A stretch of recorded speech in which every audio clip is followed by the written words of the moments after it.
வணக்கம். வக்ரதுண்ட மகாகாய சூரியகோடி சமப்பிரப அவிக்னம் குருமே தேவ சர்வகாரியேஷு சர்வதா. தென்னாட்டுடைய சிவனே போற்றி, என் நாட்டவர்க்கும் இறைவா போற்றி. நண்பர்களே, இந்த புத்தம் புதிய காணொலியில் உங்கள் அத்துணை பேரையும் வரவேற்பதில் மிக்க மகிழ்ச்சி கொள்கிறேன். இன்றைக்கு நம்ம பேச போறது மீன ராசி. 2026 மார்ச் 6 கும்பராசியிலிருந்து வாக்கிய பஞ்சாங்கப்படி பெயர்ந்து மீனராசிக்கு சனி பகவான் வந்தடைந்து ஜென்ம சனியை தருவார். அப்ப 2026 சனியுடைய பார்வை, இதுதான் தலைப்பு.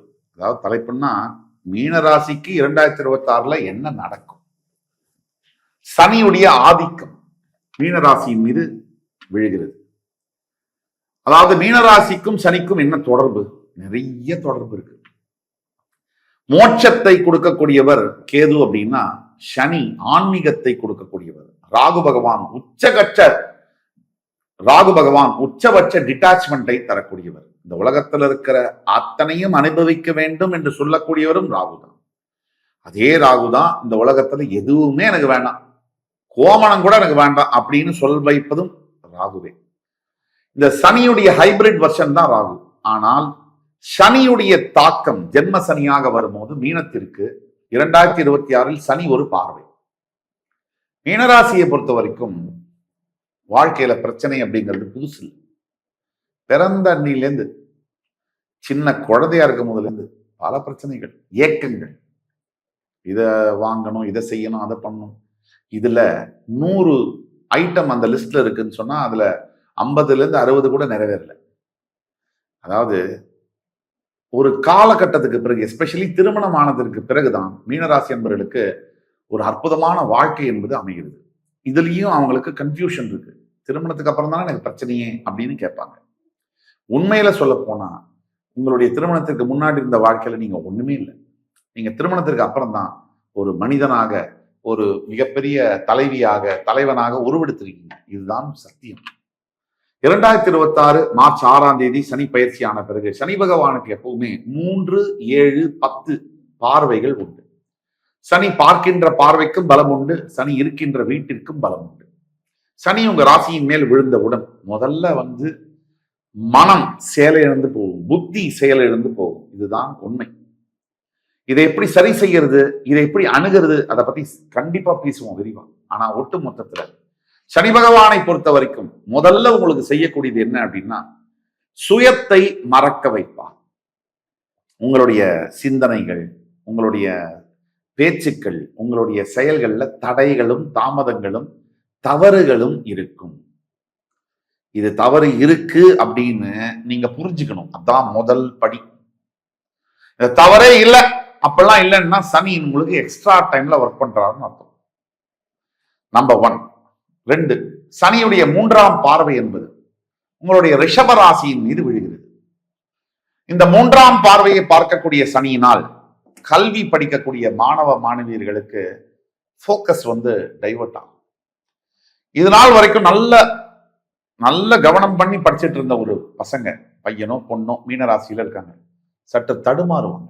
90 மார்க் எடுத்தவங்க 60ல நிக்கிறாங்கன்னா பெத்தவங்களுக்கு, இந்த காலத்து பெத்தவங்களுக்கு எகிரும் பிபி. அதே மாதிரி நண்பர்களோட, தேவையில்லாத நண்பர்களோட பழக்க வழக்கங்கள், இங்கதான் கவனம். வாழ்க்கை எங்க தீர்மானம் ஆகுது தெரியுமா? நல்ல நண்பர்கள். என்னுடைய சொந்த வாழ்க்கையில் ஒரு நண்பன் ஒரு நாள் ஒரு பேச்சுவார்த்தையில் அவர் சொன்ன ஒரு வார்த்தை என் வாழ்க்கையை புரட்டி போட்டது. அதே மாதிரி நல்ல நண்பர்கள் இருந்தால் உங்கள் வாழ்க்கையில நீங்க தேர்ந்தெடுக்கிற பாதையும் நல்ல பாதையாக இருக்கும்.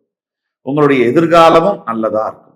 நல்ல நண்பர்கள் இல்லாம ஜாலிக்காக, டெம்பரரி சந்தோஷத்துக்காக நீங்க ஏதாவது ஒரு கச்சாமுச்சா ஆள நண்பரா தேர்ந்தெடுத்தீங்கன்னா அது பெண்களுக்கு, தோழிகளும் சரி தோழர்களும் சரி, முடிஞ்சது வாழ்க்கை. இது அனுபவத்துல சொல்றது. கெட்ட காலம் வந்துருச்சுன்னா நல்லதை கேட்க கூட நம்மளால முடியாது. இதுதான் உண்மை. அப்போ நல்ல காலம் இருந்துச்சுன்னா தான் நம்மளால நல்லதை கேட்க முடியும், கனெக்ட் பண்ணிக்க முடியும். இதை முதல்ல நீங்க புரிஞ்சுக்கணும். 3ஆம் பார்வையால் நண்பர்களால் தொல்லை வரும். பெரியவங்களுக்கு, சின்னவங்களுக்கு, எல்லாருக்குமே.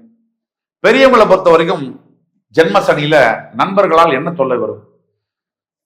உங்களுடைய மனைவியை பத்தியோ கணவரை பத்தியோ அவங்க ஏத்தி விடுவாங்க. இப்ப இந்த காலத்துல நண்பர்கள் பண்ற வேலை என்ன தெரியுமா? அதுவும் ஒரு பெண்களுக்கு இருக்கக்கூடிய பெண் தோழிகள் என்ன பண்றாங்க தெரியுமா? இந்த மனைவி போய் அவங்கள்ட்ட சொல்லுவாங்க, என் குடும்பத்துல இந்த மாதிரி பிரச்சனை, கணவர் இப்படி பண்ணிட்டாரு. அப்படியா? சும்மா விடாதே அவனை, முதல்ல கம்ப்ளைண்ட் கொடுத்து உள்ள போடும். உனக்கு இருக்கிற அழகுக்கு, நீ படிச்ச படிப்புக்கு எப்படிப்பட்ட வாழ்க்கையை நீ வாழலாம் தெரியுமா? இப்படின்னு சொல்லக்கூடியவங்க தான் முதல்ல இருக்காங்க. இவங்களுக்கு இதனால என்ன லாபமோ இல்லையோ, அடுத்தவங்க வீடு கெட்டு போயிடுச்சுன்னா அப்படியே 1/2 கிலோ அல்வா சாப்பிட்டா மாதிரி இவங்களுக்குலாம். வேற இவங்க தான் உங்களுக்கு உற்ற தோழர்கள், தோழிகள். இதேதான் மேல் ஃப்ரெண்ட்ஸ் சொல்லுவானா, ஒரு 2 நாள் கழிச்சு சொல்லுவாரு, அவ்வளவுதான். மச்சான் அதை விட்றா, நீ என்னடா, நீ எப்படிப்பட்ட ஆளு, உனக்கு எப்படிலாம் நீ வாழணும் அப்படின்னு அவர் ஏதோ இவர் தான் ஒரு வீடு கட்டி கொடுத்து செங்கல் வச்சு வாழ வச்ச மாதிரி.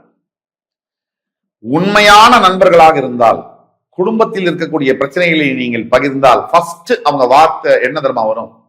நீ கவலைப்படாத, அமைதியாக இரு, உன் பக்கம் நியாயம் இருக்கு, இருந்தாலும் அவர்களுடைய பக்கமும் இந்தந்த நியாயங்கள் இருக்கு, 2 பேரும் உட்கார்ந்து பேசினா இது சரியாயிடும் இப்படின்னு சொல்றவங்க தான் உண்மையான நண்பர்கள், தோழர்கள், தோழிகளாக இருக்க முடியும்.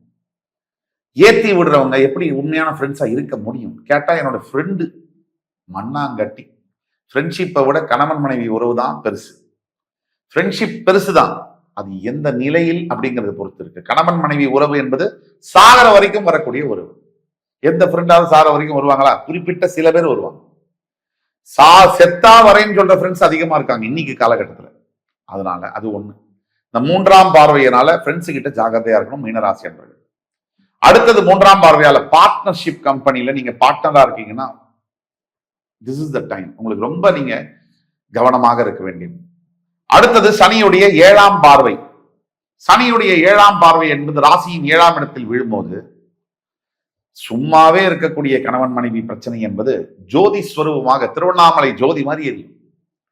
கணவன் கிட்டயோ மனைவி கிட்டயோ நீங்க இந்த கொடசல் பண்றது, குதர்க்கமா பேசுறது, இதெல்லாம் பல கணவன்மார்கள் மனைவிமார்கள் பண்ணுவாங்க.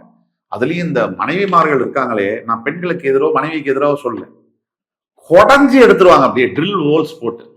அந்த ஆளு பாவம் வேலைக்கு போயிட்டு வரானே, அவனுக்கும் வசதி இருக்கும், உடம்பு, இவன் பெரிய ஆம்பளையா, என்ன இது அது இது, இதெல்லாம் கேட்டு இன்னைக்கு காலகட்டத்தில் மிகவும் தரையுறவாக பேசி கணவன் கிட்ட போட்டி போடுறதுனால உங்களுக்கு சத்தியமா சொல்றேன், அன்னைக்கு வேணா மனசு ஆறுதலா இருக்கும், ஜெயிக்கலாம்.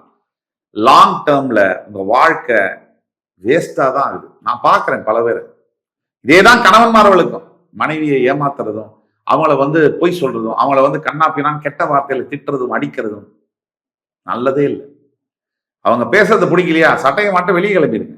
இதைத்தான் இன்னைக்கு மீனராசி நண்பர்கள் பண்ணணும். மீனராசியில் இருக்கக்கூடிய கணவன்களும் மனைவிகளும் நாம் பேசுறதுதான் அவங்க பண்ணணும். அதே மாதிரி சனி பகவானுடைய பார்வை 10ஆம் பார்வை என்பது உங்கள் ராசியிலிருந்து 10ஆம் பார்வை என்பது விழும். 10ஆம் இடத்துல வரக்கூடிய பார்வை என்பது கர்மஸ்தானம். வேலை செய்யற இடத்துல சாதாரணமாவே வேலை நமக்கு கொடுக்கிறவங்க நம்ம மேல ஆதிக்கம் செலுத்தத்தான் செய்வார்கள். இது ஆங்கிலத்துல ஒரு வாக்கியம் உண்டு, the stronger will always dominate the weaker. ஒரு எடுத்துக்காட்டுக்கு புலி மானை கண்டா டாமினேட் பண்ணதான் செய்யும். அதே மாதிரி ஒரு நாய் பூனையை கண்டா டாமினேட் பண்ணதான் செய்யும். யானை புலியை கண்டா டாமினேட் பண்ணதான் செய்யும். இப்படி எப்பவுமே எந்த ஒரு இதுவும் எது ஸ்ட்ராங்கா இருக்கோ அது வீக்கா இருக்கிறத டாமினேட் பண்ணும். இது பிரபஞ்சத்தின் நியதி.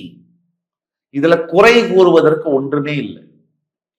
அதாவது the bird eats the ant when the ant is dead, the ant eats the bird when the bird is dead ன்னு சொல்லுவாங்க. இது ஒரு சுழற்சி முறைன்னு சொல்லுவாங்க.